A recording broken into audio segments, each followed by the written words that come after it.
Hey everybody, today we're going to start our introduction and overview of inflection in Pashto. Now, inflection is basically just changing words like nouns and adjectives, depending on how we use them in the sentence. So you may have noticed crazy things in Pashto, like say you learn the word green, sheen, and you go, okay, that makes sense. Sheen is green. And then you might hear someone use it in a sentence and it turns into shna. And it's like, why? How did that happen? How did sheen turn into shna? And it might seem like absolute craziness. Thankfully, it's not absolute craziness. There's just a few simple rules about how this works, and then it'll all make sense. So there's actually two questions here. First of all, why did the word change? And there's actually three reasons for this. So that's actually pretty simple. The second question would be, how did the word change? Okay, if it was sheen, why did it turn into shna and not something else? And again, that's not just a whole bunch of random craziness. There are five very clear patterns. Well, actually 5.5 clear patterns. So when we learn these two questions, the why things inflect and how things inflect, everything will start to make a lot more sense. So in this video today, we're going to answer the first question. Why did the word change? So if you're wondering why the word is inflecting, or when the word's supposed to inflect, there are three reasons. First of all, if it's plural, if the noun is plural, or if it's an adjective talking about a plural noun, then it's going to inflect if possible. Or if it's in a sandwich. Now, what is a sandwich? In Pashto, you can take words with little prepositions and postpositions, little words before and after the word, like, for instance, le blank sara. So if I say lata sara, with you, that's like a sandwich. You're sandwiching that word with something on the front and the back. Or it could just be the front or the back. Here's another example, like from la blank na, that's another sandwich. Or it could just be something on front, like de something, which is meaning of, or the possessive. Or ta, like if I say korta zam, korta is a sandwich because I'm sandwiching that word with a little thing behind it. So it can be a little word, preposition or postposition in front of it or behind it. And so instead of saying something crazy like an adpositional phrase, we'll just call it a sandwich, just for simplicity's sake. So that's a sandwich. So when a word goes inside a sandwich, it inflects, if possible. And the third reason is if it's a subject of a past tense transitive verb. So if we have a noun and it is the subject, and we have a verb and we have an object, and that verb is in the past tense, then we're going to have to inflect the word. This is a bit of a interesting thing in Pashto, and we're going to learn about it more in a later video, but just keep this in mind for now. So these are the three reasons.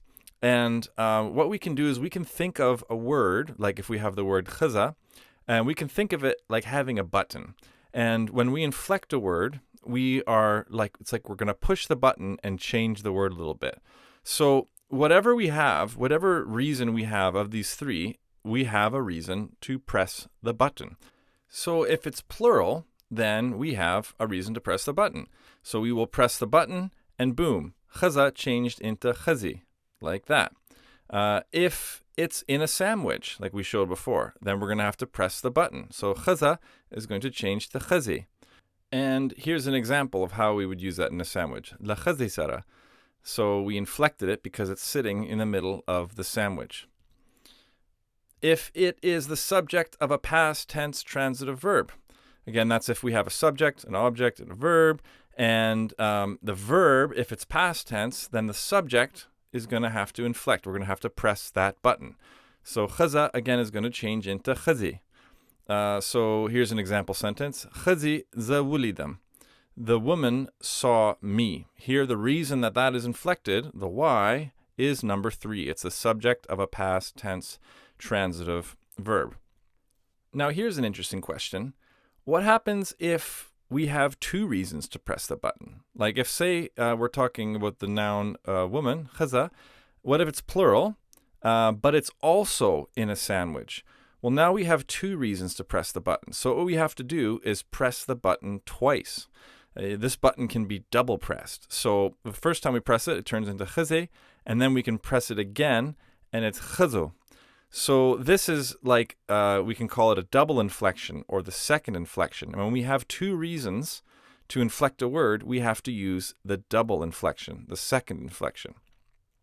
So here in this sandwich, l'chazosara, the women are plural. And so, but if we can't say l'chazisara, because then that means with the woman, right? Because it's just one woman with one reason to inflect, being in the sandwich.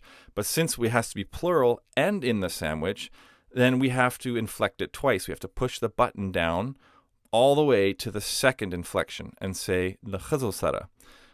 Again, what if we have a plural? So we're talking about women, not just one woman, but it's also the subject of a past tense transitive verb. So if women were the subject of a past tense transitive verb, then we have to inflect it twice. Once for the plural, khazi, and then again for being the subject of a past tense transitive verb. Here's an example sentence. Khazo ze wulidam. The women saw me. Now, notice here, I do not say the khazo ze wulidam, because the in Pashto is not the. It's not the definite article. Sometimes learners want to use it like they say, the khazo ze wulidam. The women saw me. But no. The is only used for the possessive or the word of. So just bear that in mind. If you're learning, do not say the khazo za wulidam. It's just khazo za wulidam. Now, if you look up the word khaza in the Lingdoc's Pashto dictionary, you'll see the inflections come up right there. On the top, we have khaza, the plain version. That's like if there's no reason to inflect, the button has not been pressed. It's just khaza. And then right below it, we have the first inflection, which is like pressing the button the first time, khazi. And then we have the second inflection, which is like pressing it all the way down for the double inflection, khazo. So you can look and you can see what the inflections are. Later on, we'll see that you don't have to memorize every single one of these tables. There's just patterns they follow. But for now, you can see how they will come up for you in the dictionary. You might look up also a word which has masculine and feminine, like the word for Pashtun. And so here you have not just your options for first and second inflection, but you also have your options for masculine and feminine. So if you want to talk about a female Pashtun, then you're going to choose the feminine side. And then if it's plain, it's pakhtana, like that. If it's inflected, it's going to be pakhtani. And then if it's double inflected, if it's a second inflection, it's pakhtano. And the cool thing about the second inflection is that it's always going to be the same for masculine or feminine. So to review, why do we inflect words? The first reason is because it's plural. The second reason is because it's in a sandwich. And the third reason is because it's a subject of a past tense transitive verb. If you have no reason to inflect, if it's not one of these reasons, then you just use the word plain. If you do have one reason to inflect, any one of these reasons, then you use the first inflection. If you have two reasons to inflect a word, then you use the second inflection. It's as simple as that. So let's look at some examples and try to identify the reasons that words are inflecting and changing. We'll use again the word khaza, and just for a reminder, I'm showing you the inflections here on the left. So the first sentence would be khazi altadi. Why does this inflect? So I'll let you pause the video, figure it out, and I'll tell you in 3, 2, 1. It's because it's plural there. So because it's plural here, we're talking about the women, then we use one reason to inflect, we use the first inflection. But what about this sentence? The khazi num sadeh. What is the woman's name? That's because it's in a sandwich. And the sandwich is the of. The khazi num sadeh, the woman's name. So in English, we put women's and the possessive afterwards. In Pashto, we make a sandwich by putting the possessive before the word. And again, I have to remind you that the there does not mean the. It means the possessive. The khazi num sadeh. Okay, what if we say khazi rodeu khurala? The woman ate food. Well, that is inflected because it's the subject of a past tense transitive verb. Khurdal, to eat, is a transitive verb because you have a subject eating something, eating an object.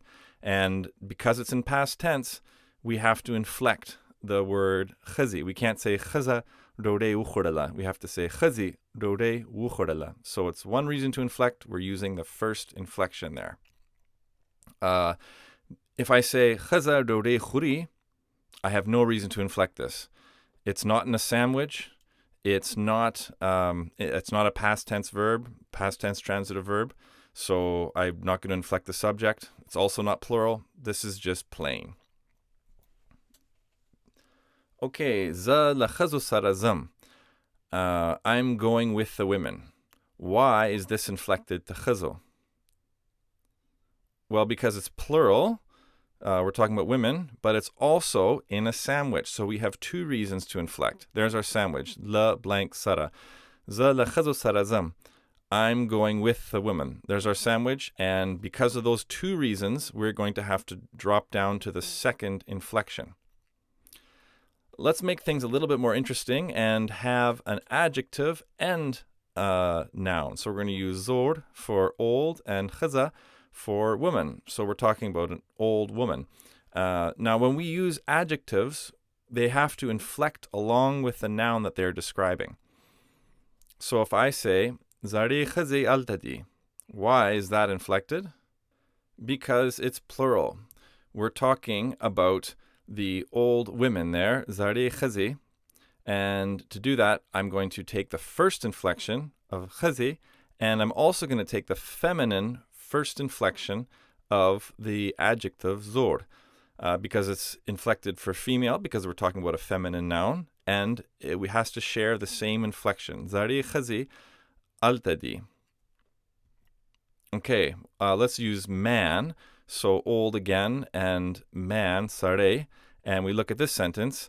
The zarda sari nun sede. What is the old man's name? Now, why is this inflected? It's because it's in a sandwich.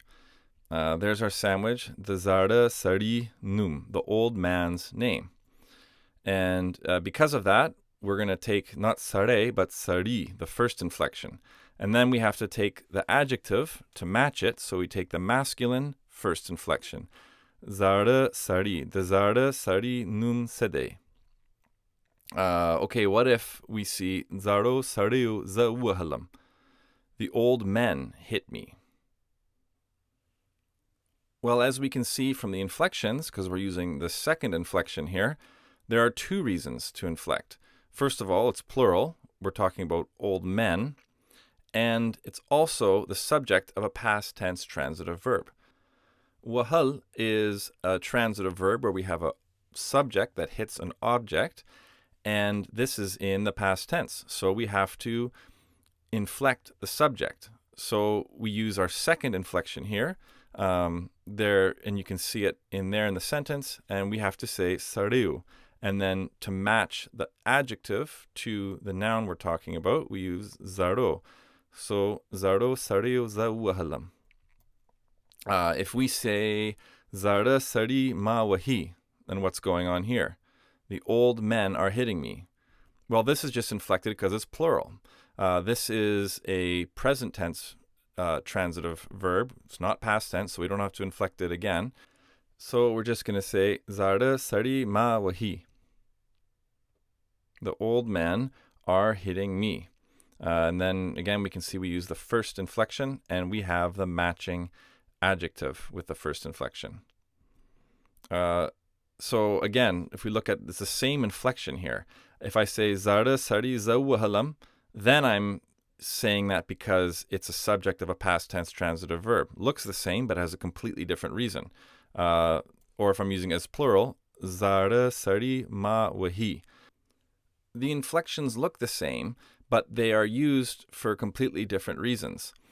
And again, those three reasons are because it's plural, it's in a sandwich, or it's a subject of a past tense transitive verb. That's the why of inflection. And once we know those three reasons, it's pretty simple. We don't have to worry about strange words like oblique and dative and all kinds of things like that. We just have to know those three reasons, and when those three reasons come up, we inflect the words. In the next video, we're going to talk about how we actually inflect the words. So I was giving you those charts, but actually you don't have to memorize a bazillion charts. There are 5 patterns that all the words fit into when they inflect. Well, actually 5.5. And that is the subject of the next video.